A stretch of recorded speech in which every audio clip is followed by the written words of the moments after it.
Manchester United have won their second game, which was against Southampton, and it was an away win, which I'm very happy about. And this was a decent match. I thought we played pretty well. I think defensively we are now absolutely sound. That we were sort of impenetrable defensively in this game. And that's kind of good, considering that we dropped Harry Maguire and all these problems seem to solve themselves for some reason. Lol. And because of that, Martinez has actually made Team of the Week 2 weeks in a row now. So that's... He was notably very good in that game. Sort of. I think I thought he was good. Yeah, I have one issue. Well, one problem I noticed. It's so... On the ground, fantastic. In the air, he's good. But the thing was, they figured out how to exploit it because he plays on the left side, and that's the same side as Malacia.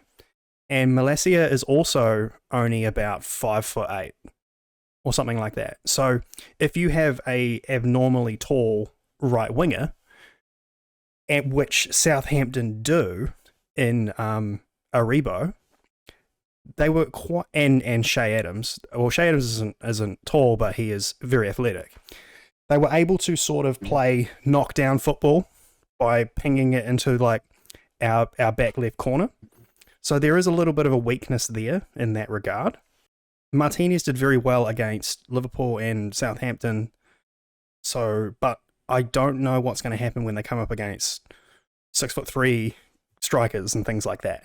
So we'll see. Yeah, we'll see. The away trips in Newcastle with Chris Wood is not looking forward to that one. Well, and they've just signed Isaac as well. Alexander Isak, yeah, and he's 6'5", so it's... Is he 6'5"? Is he? He's 6. Jesus. He's at least 6'3". Tall guy. He's bloody tall. Yeah. So we'll see what happens. But other than that, Bruno Fernandes's goal was amazing. Beautiful. What a finish! Again, I seem to be saying it every week, but it was a weekend of bloody good, beautiful goals.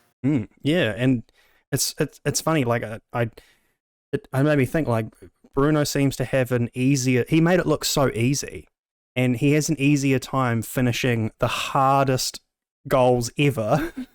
But when it's like a sitter, he can't seem to direct it goalwards. Pings it 45 yards over the bar. Yeah, so that's interesting. But I think one thing I can draw from both games is that Bruno seems to be responding very well to wearing the armband. It has given him like a +5 leadership. And yeah, so that's good. I think he's responding well to that. And what else? Oh, even McTominay played very well. And I'm a critic of McTominay, of course, but he played with a lot of energy in this game too. So he seemed all right. I feel like he's been told that if you don't sort it out soon, you're going to be gone. So he is kind of trying to sort his shit out. I mean, we have Casemiro now, who played a few minutes in this game and looked very good. But Casemiro is obviously going to be our starter. So it's be interesting. We could set up with both, double six, Casemiro and Scott. Scotty's probably better as a box-to-box anyway, so it's good to have finally get a decent defensive midfielder. Very happy about that. But then the other news in that regard is our $100 million transfer of Antony from Ajax. The big man. Well, the little man. Yeah. So what do you guys think of this? What do you think of this? What do you think of the player, and what do you think of the price? I've got to be honest with you. I haven't watched Antony play and like enough to know about him. But with these transfers, there's the ability barely seems to come into it anymore. It just seems to be, how much do the selling club need to sell? Ajax don't need to sell him.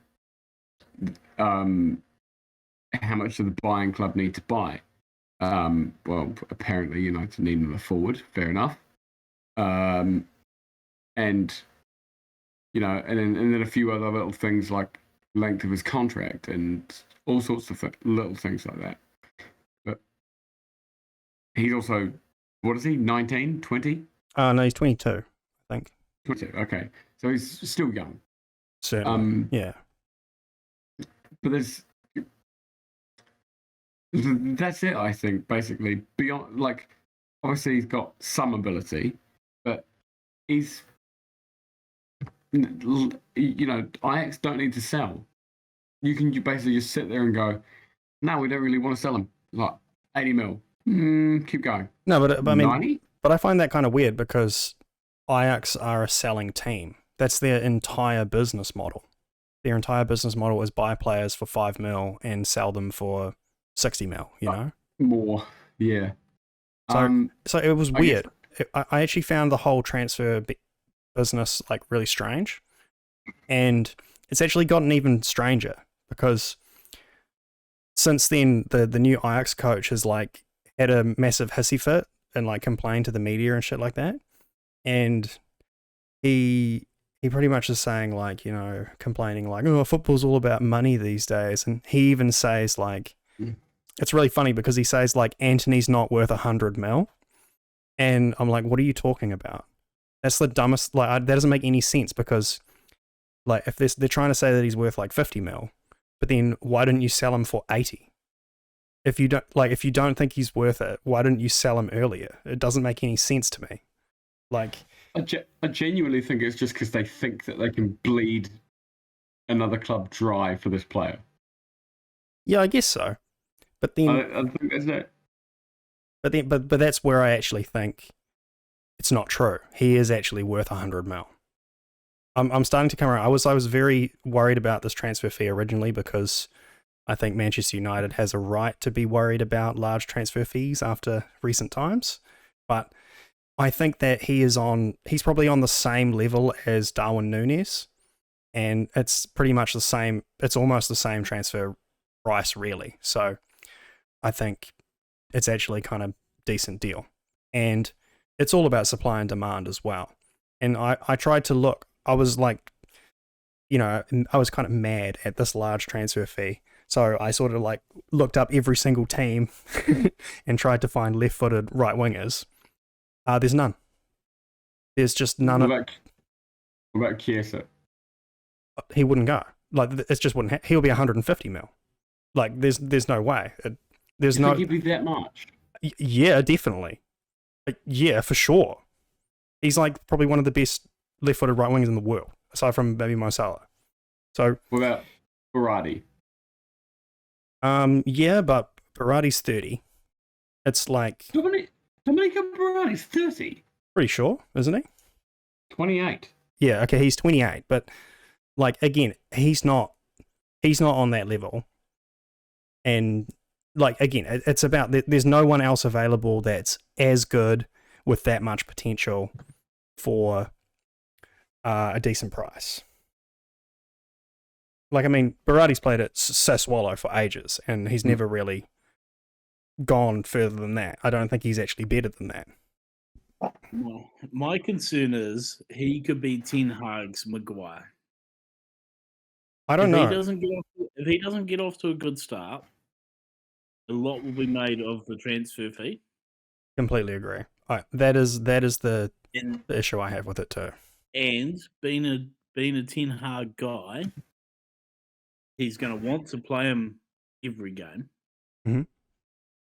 So if it doesn't go well for him, they could end up in that Maguire trap where you've spent all this money, you've invested all your time into him, you can't drop him. If he's not performing, you end up in that same roundabout that you were 6 months ago with Maguire. I mean, look, you have that risk with any player though, right? Yeah, but the thing is, if United had gone out and just said we want him for 50 mil, they probably could have got him for 50 to 80 mil. Well, you're right. Because it's a week left in the transfer window. Yeah, the price doubled. You're totally right. That's what I hate about it too. Is that if we had have just if we had, like, right at the start of the window, if we had just gone, yep, here's 60 mil, they probably would have accepted on the spot. But we fucked around with the Frankie de Jong deal, saying stuff like, we're not going to do any other transfers until we conclude this one. And that completely didn't work out. And then we fucked around and then had to pay probably double. Yeah, big fee, but to be honest, I really like the player. Very, very good player from what I've seen. And yeah, hopefully, and Ten Hag's used him before, big fan of him, so I trust Ten Hag. He'll probably get the most out of him. And look, if it works, it works. I think we needed a left-footed player. We've needed it for ages, so yeah. Yeah. Honestly, I think that's what it comes down to. The fee, like, if you can pay the fee, then if you want the player, you do it.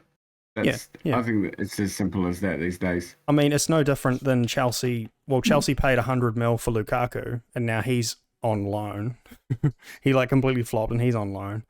And Liverpool have paid 85 million for Darwin Núñez, and there's been a lot of deals like this lately, 100 mil kind of range.